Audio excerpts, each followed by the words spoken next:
After giving up on her writing dream to take care of her mother and then losing her too, Louise Flannery sits aimless and alone in her home in Ohio when she discovers that the man she believes murdered her mentor has returned to New York. Grasping for the last lingering connection to who she was when she was pursuing her dream of becoming a playwright, Louise sets out to New York on a course for renewed purpose, targeting Joe in her attempt to write the story of justice for Guinevere Beck. But when she comes face to face with the man at the core of her conspiracy, she can't help but humanize him, overlooking his red flags as she falls for the fantasy that he feeds her until finally, the spell is broken and she's reunited with herself and her original mission. So today, I want to talk about why Louise fell for Joe despite what she seemed to know, how it became so easy for her to let the fantasy continue, and what it really meant for Louise to reclaim her name by the end. Long before the final season, Louise was a student pursuing her writing degree, connecting with Beck as her TA before choosing to leave school to care for her mother. As a parting gift, Beck offered her confidence and encouragement to continue writing however she could. The moment proved to be memorable months later when Louise learned of Beck's death and read her published book, noting passages that contradicted their conversation.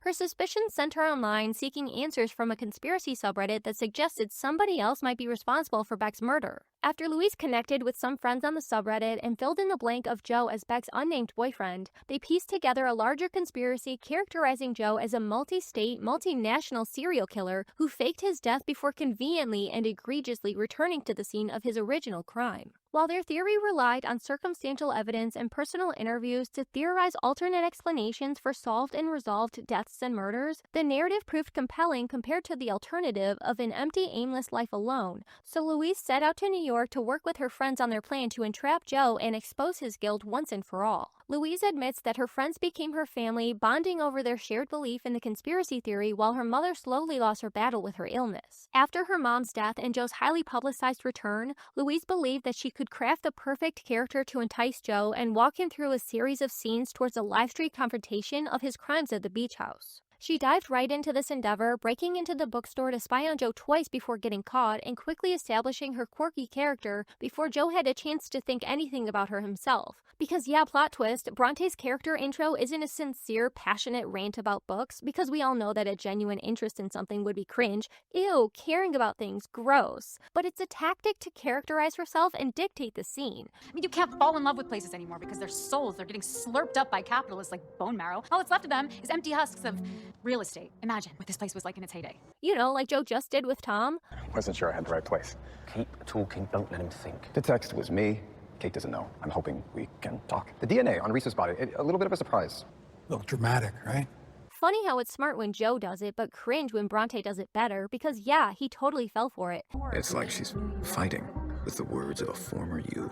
That fire in her eyes, soulful blue eyes. Because he's lame as hell and loves that cringe-ass shit. She created the character of Bronte to escape her empty life as Louise and cosplay as the catalyst that will bring about Joe's downfall. Her motives might be misguided as she admittedly seems exhilarated by her first close encounter with Joe, but she quickly becomes uncomfortable with their plan to manipulate his perception in order to entrap him. The theory she originally believed about Joe doesn't stem from her own first-hand experience or anything definitively proven, but pieced together evidence and stories to explain cases that have otherwise been officially investigated and prosecuted. Holding that intangible belief against her direct experience with Joe is a recipe for delusion. Reading articles about cold cases and cobbling together a narrative about a stranger with your internet friends to avoid preemptively grieving your dying mother pales in comparison to the emotional impact and manipulative power of Joe opening up about his trauma, extending Bronte every courtesy, establishing himself to be caring and protective, and subverting her beliefs about his violence when she's least expecting it. Once she starts to doubt Joe's guilt, she has nobody to talk to about it. Her friends all believe in the theory, and she has nobody else to confide in. So she tries to call off a scene at the bookstore, but Clayton shows up anyway, getting aggressive with her and leaving her bruised.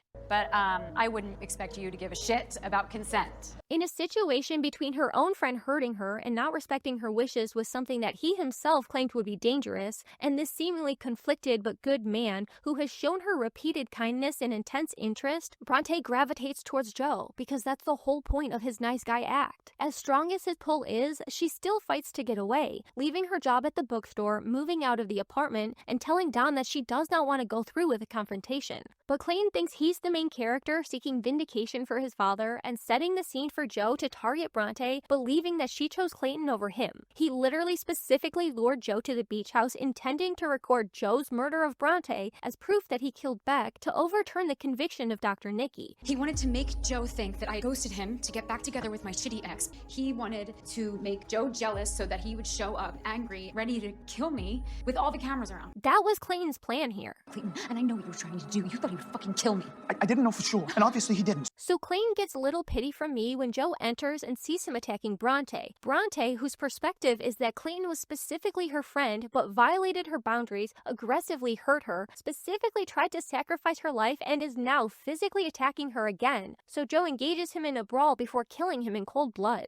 Seeing this play out right in front of her, Louise has a lot to process and no time or space to do so when Dom and Phoenix rush in and pull her back to their side, exposing the aftermath on a live stream. She's rushed into an interview to explain what's happened, and through the process of thinking back on Joe's behavior versus Clayton's and considering Joe's demeanor and established lore compared to Clayton putting her literal life on the line, Bronte concludes that Joe killed Clayton in self-defense. She experienced Clayton's aggression, feeling unable to defend herself, while Joe simultaneously primed her to believe that he could never outright murder somebody, leading to the inevitable conclusion that it must have been unintentional and self-defense, oops, I'm just too strong, because Joe could never do that on purpose. I wish I killed Dr. Nikki, because maybe she would still be here. I know when you read my writing, all you saw was murder, an anti-hero with no backstory. Now you know that it doesn't come from nowhere. I wish sometimes I was as strong as I am on the page.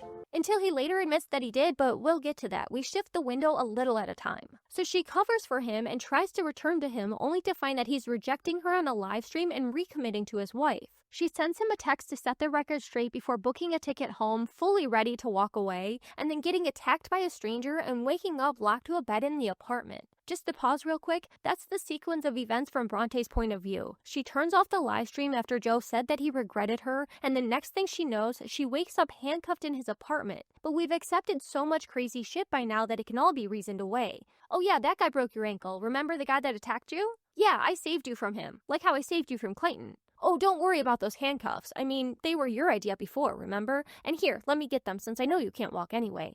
But come to find out later on, Joe broke her ankle to talk, which we know means convince or kill. So in the familiar apartment with a man who hasn't revealed to her the violent thoughts that he's had since the beach house, that seemingly saved her from some crazy guy and is now the only one who understands their weird situation, Bronte doesn't freak out. She lets herself be swept up and goes along, not having much of a choice but not really needing one either, as she admits that she just wants to be here with him. It seems almost normal living in the light of the apartment that she already knows and having breakfast together, compared to the creepy basement being locked in the cage and eating meals separated by glass, but Bronte is functionally caged just like Beck, being tested to play along in the same way. Against the backdrop of saving her from violence a second time, first from her friend, then from a stranger, Joe admits to Bronte that he wanted to kill Clayton once he put hands on her because he would do anything he had to protect her. She says that scares her, but she finds it comforting, as her understanding is filtered through the narratives of dark romance novels featuring male leads who would do anything to protect their love while withholding that power from ever hurting her. It's a fantasy some women like to believe to cope with the reality that men capable of such violence cannot control it in that way. After she accepts this portrayal of Joe in the apartment, he leads Bronte to the basement, revealing to her a caging of his true nature, violent and misogynistic Dane. Joe offers Dane to Bronte as an offering for her to decide his fate, fully disregarding her specific admission just moments earlier about not wanting to make that choice for somebody. Rejecting Joe's attempts to corrupt her, Bronte chooses to let Dane go, believing that she can get through to Joe and fix him, convinced that the bad things he does are motivated by a desperate desire for love, and she assures him that love with no killing required to deserve it. She really believes that's the problem, just as Kate believed he wanted to change, but people don't change, and Joe overwrites Bronte's decision to let Dane live, tracking him down to kill him later that night. They hang out and play house in the comfort and excitement of their shared fantasy and delusion until they leave for a walk where Joe lies to Bronte about the Lockwood scandal that he actually orchestrated, and they return to find an eviction notice on the bookstore and building that Joe doesn't really own. The hell? This isn't my lock. The fuck, this is not my lock. Look, Because, oh yeah, while Bronte was living it up in Fantasyland, falling for Joe's big promises of grand romantic getaways, his wife was busy hiring a hitman who shows up to abduct Joe and trap him in the cage. When Bronte breaks into the apartment to pack her things, she meets Kate, the wife of the man she had an affair with, and a woman that Joe has poisoned her against, making her out to be the bad guy in their relationship. In the face of the woman she has arguably wronged, Bronte resists Kate's suggestion that she's been in her place before, brushing her off as a hypocrite in a desperate attempt to differentiate herself from Kate, not wanting to believe that Joe could turn on her too. Louise Flannery is the biggest regret of my entire life. You asked me if I was in love with Louise Flannery. Yes, I was. I was captivated. Which is crazy because he has like 20 times in the season. When this torment is over, when I have my son back, I'm gonna find wherever you're hiding. What? You saved me. Is it possible what we had wasn't all a lie? You did fall for me. Maybe you know I'm not a monster. She just doesn't know that. I thought you understood me, Bronte, but apparently I was wrong. I am still in love with you, if you can truly accept the real me. He's just done it secretly and she doesn't know. After gathering her things and having nowhere to go as she waits to hear back from Joe, Bronte spots Marianne in Mooney's, and thank God she does. Marianne lets her inside, and Bronte is reminded of the original conspiracy, surprised to see her alive. Despite seeming to reveal she wasn't a victim of Joe, Marianne's survival and return serves as a wake-up call to Louise, highlighting their shared experiences with Joe and the tactics that he uses to manipulate. No matter how broken my marriage is, it has nothing to do with you. It's done. I'm ending it. I would do anything for you. What if you weren't the other woman? I'm getting a divorce. It was you, and only you.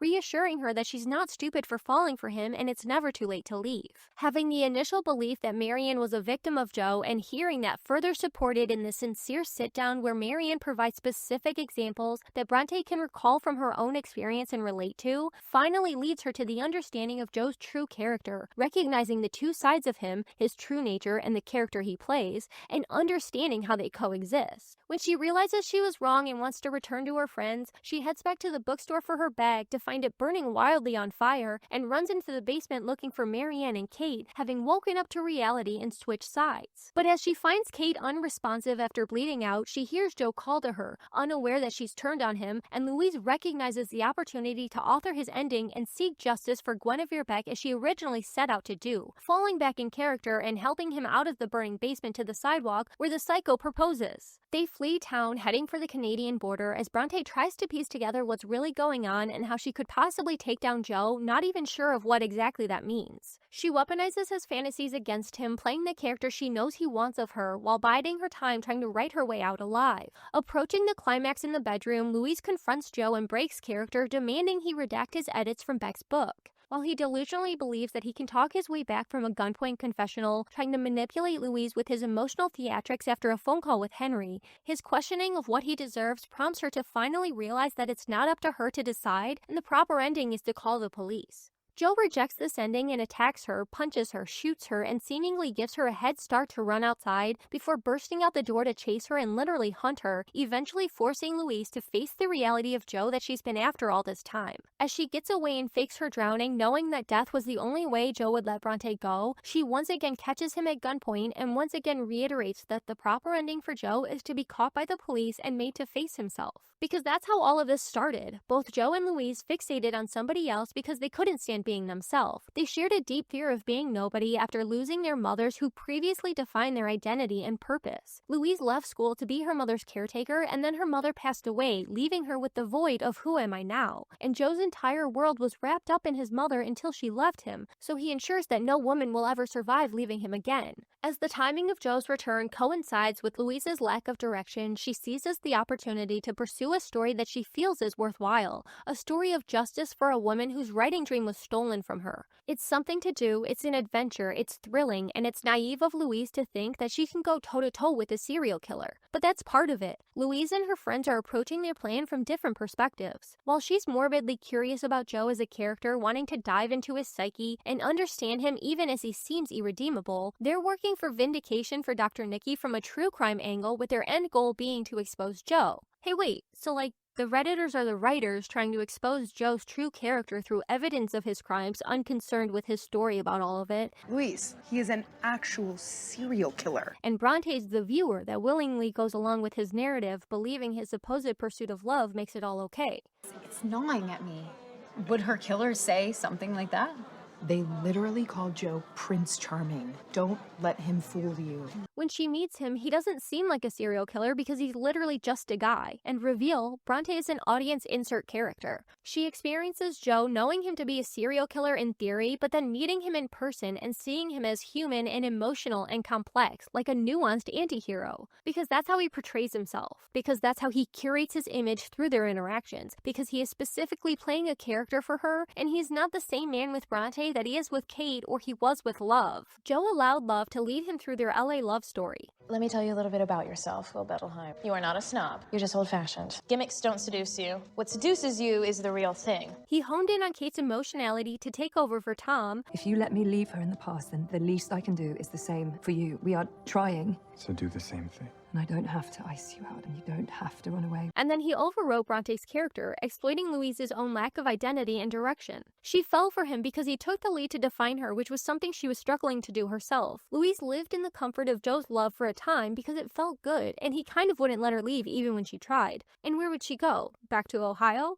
Well, she tried that too, and he abducted her. So how could she fall for him again after that? Because they're in an abusive relationship and he's consumed her entire life, strengthening his control over her perception. There is nothing and nobody to get through to her as she's swept up in the high of Joe's constant love and attention. She falls for the fantasy he continues to feed her of their future together as she's stuck in the apartment due to her broken ankle. That he broke. He secretly injured her to slow her down to really convince her of his narrative as she's immobile in the apartment. So she falls for him again, but only under even falser pretenses than the first time, and those were already pretty false. When she convinces herself that the test with Dane was really a test of her, it's an effort to rationalize Joe's desire for violence as anything but proof that he's just a bad fucking guy. She's stuck on her radical empathy, thinking she can work to understand Joe even when he seems irredeemable. Louise falls for Joe because she wants to believe the character that he portrays himself to be, a complex man with trauma that's made him the way he is, who can be fixed through the love of the right woman. It would make her special and give her a purpose. Then she realizes she isn't taking on a greater purpose in loving Joe and fixing him, but relegating herself to be a side character in his story, having given up on pursuing her own. Her misstep of falling for Joe, letting his words overwrite her established belief and evidence about his character, is recognition within the story that Joe is manipulative and misleading.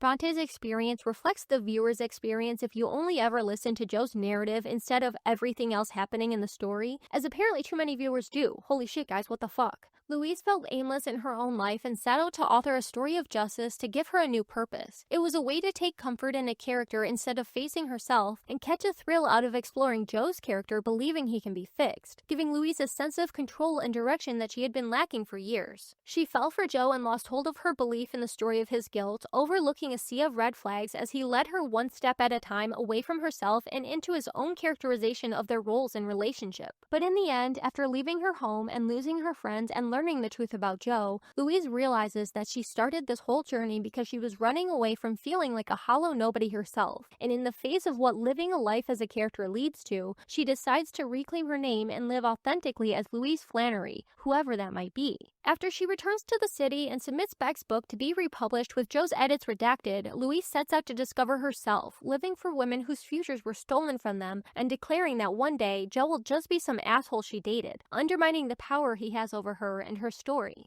And she's so right. You go, Louise Flannery. Louise, Louise, Louise.